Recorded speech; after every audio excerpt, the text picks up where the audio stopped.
Welcome to Western Perspective. I'm Kit Sanders.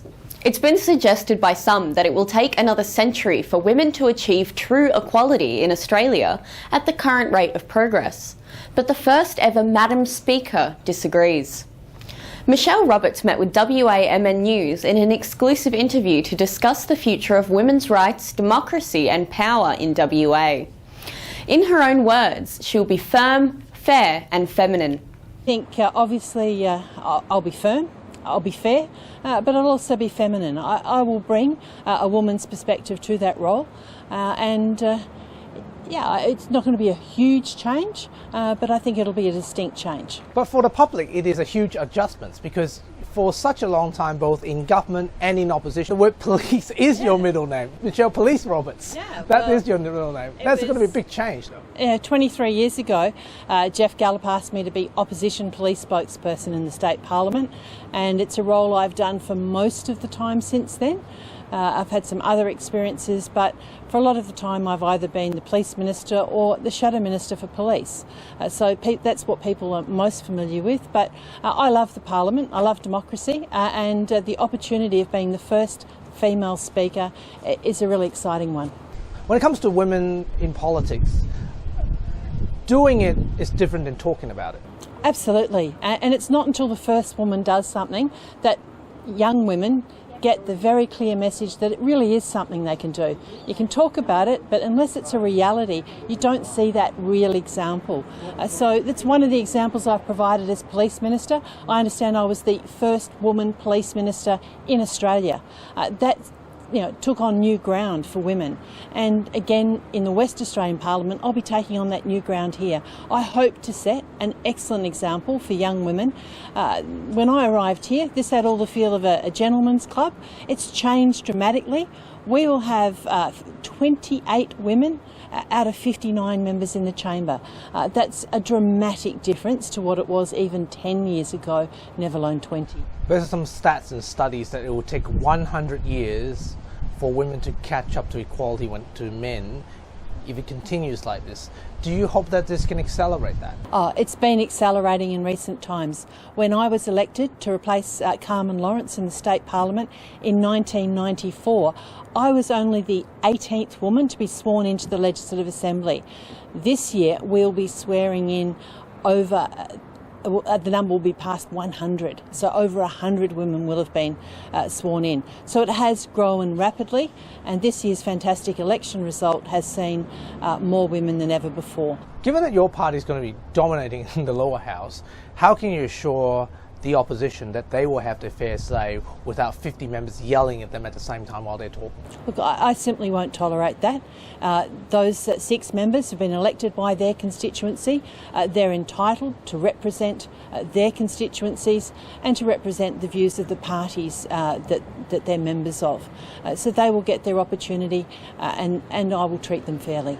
Isn't it interesting that the way that the moment when you got appointed, at the same time it is also Edith Cowan's 100 years anniversary of joining the first female in Parliament. How ironic is that?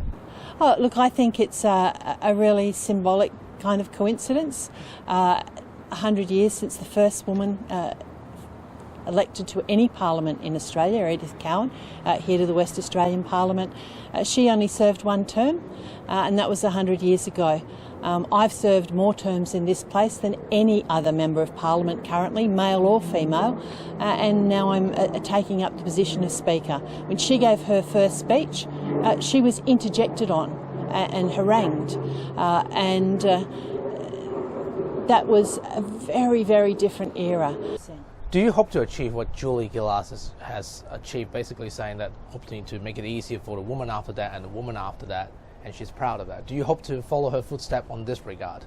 Oh, absolutely. I expect that I'll be the first of many women speakers. Since the beginning of Parliament, people have only ever known the phrase Mr. Speaker. I'll be the first Madam Speaker, and that'll take people some getting used to, but I'm sure that in 10 or so years' time, it'll just be an expected thing. One of the former speakers in Britain is famous for the order word.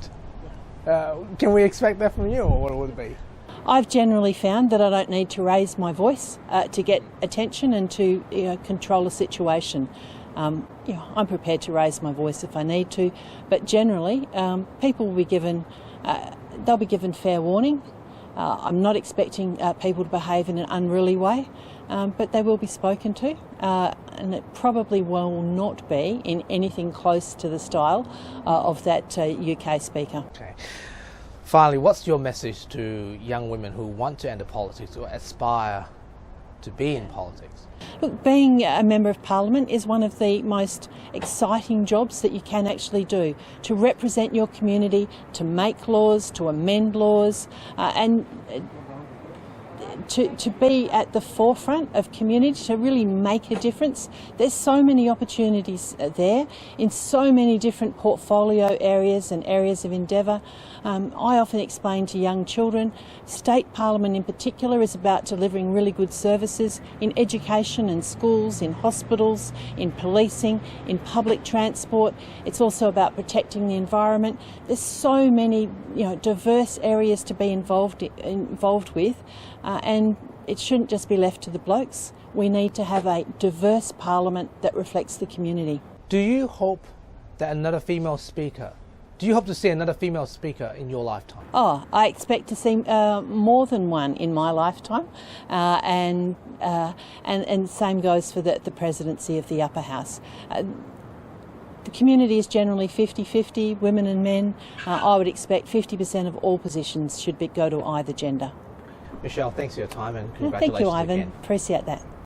And now, here's AMA WA President Dr Andrew Miller with his COVID-19 commentary. Hi, well, it's been an interesting week in health with the local production of AstraZeneca vaccine starting to roll out across the country, still just in drips at the moment, but hopefully this will give us a big supply, which will form the backbone of the initial part of our vaccine program before we consider towards the end of the year and early next year what we're going to do about variants. And it's certainly true that the South African variant looks as though it could still cause some problems with our current vaccine plan. So we do need to be remembering that this will just be the first in a rolling series of vaccinations that we're all going to need to have. Miracle science as it is. We're very, very lucky to be in this position. We still need to actually get it out there and get it into people's arms. And so when you get an opportunity, please go along. For those in the current group, the 6 million across the country, probably about 600,000 in Western Australia who qualify now. Anyone with complex medical illnesses over the age of 70, get onto the eligibility checker online, see if you can find an appointment down the track or at a Google the GP respiratory clinics. And a lot of the local GP clinics will be reaching out to their patients that they normally give flu vax to. So please be patient, it will come around to you. Try not to be on the phone bugging the receptionists. They can't make it come any quicker than it is. But we really want to get this vulnerable group protected as soon as we possibly can. Now, the other news around, of course, has been access to emergency care in the metro in Perth, and there's been real problems with code yellows, which is the internal disaster happening at all of our big hospitals. But also we have troubles in the Children's Hospital getting patients in there. They're being ambulance ramped even though they're very young and very sick. And we have troubles clearing the urgent delivery induction schedule at the Women and Children's Hospital as well. This whole system needs a big injection of cash, a big injection of beds and staff, and we're hoping that our Premier, who's the Treasurer, will be able to step in here and open up the wallet, because it's been too long that they've been just doing efficiency cut after efficiency cut onto a system that's been getting busier and busier and busier. And Child and Adolescent Mental Health Service this week saw a walk-off of the workers who were just saying, look, we want to provide a certain standard of care, but we're not getting there because we're just swamped. We don't have enough staff to see the referrals that are coming in, and frightening stories of very young children in crisis who are just unable to be seen within a reasonable time frame or within a meaningful time for the illness that they have. And so we can do better. We're a rich state. There's plenty of money around. We see the St John's Group are talking in Midland about having to cut back on some elective activity there, perhaps. Wait and see what comes out of that. But that's because they're also a public hospital in that facility there in Midland, so they get a certain budget, and if the activity is well beyond that, then they could be in a position of having to trim things down in other areas. So be interesting to see what comes out of all of WAMN News' investigation into this. Thanks very much for your time. That was Andrew Miller, and that's Western Perspective for this week. We'll be back next time, but for now, it's back to you, Ivan and Sarah. Thanks, Kit, and now here's Leo with what's coming up on 6 News. Tonight on 6 News breaking news, our reporter is on the ground in Brisbane as Queensland remains on high alert following the discovery of a new COVID-19 case. Plus, the clean-up continues after heavy floods across New South Wales and Queensland. Multiple confirmed dead, and the rain's set to hit again next week. And happy birthday to us. 6 News turns 2 today, and we'll be looking back at where it all began. You can see full details on those stories and much more on our YouTube channel. Just search 6 News Australia to find us. Now though, guys, back to you.